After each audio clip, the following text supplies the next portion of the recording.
Before we get into the good stuff, let's talk about a few maple syrup facts. You can't just tap any maple tree. There are actually only 3 kinds of maple trees native to Canada that can be used for syrup production. There are different color grades of syrup, including colors like light, medium, amber, and dark.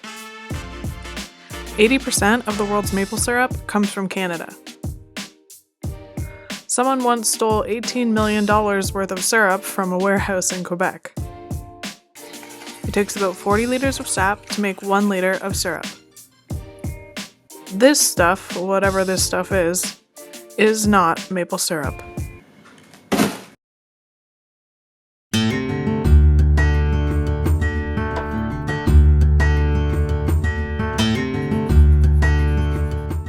So when I'm thinking about a dish that I'm gonna make, I like to just kind of sketch it out first. Let's be real, I don't usually use like a nice sketchbook. I usually do them on like the back of a receipt or something, or chip paper.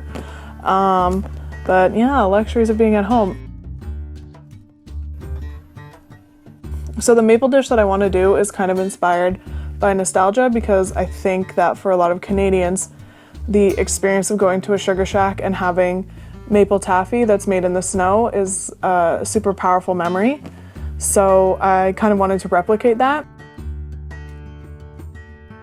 For this dish, there's going to be 3 elements. The first element is going to be a maple sponge toffee, which I'm going to put a little bit of fleur de sel on top of.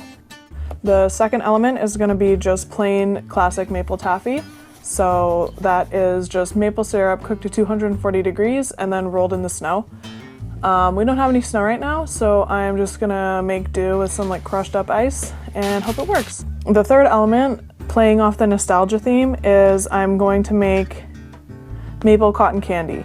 So I bought some maple sugar granules. You can get them at most stores now, and I'm gonna use that in the cotton candy machine. Hopefully it doesn't like gum it up too bad. The cotton candy machine was $30 at Walmart. I actually bought it when I was in a cooking competition for my dessert piece, and I've used it a few times since. I think it's really, really neat. I know that it's kind of big and bulky and it's not really square and it's difficult to store in a kitchen, but the stuff you can do with it is really, really awesome. And yeah, once I bought mine, like 2 other chefs that I know like went out and bought them because they're just so fun to play with. But you can definitely add really interesting elements to desserts with them. So yeah, $30. I don't know, for me it's worth it. So yeah, let's see.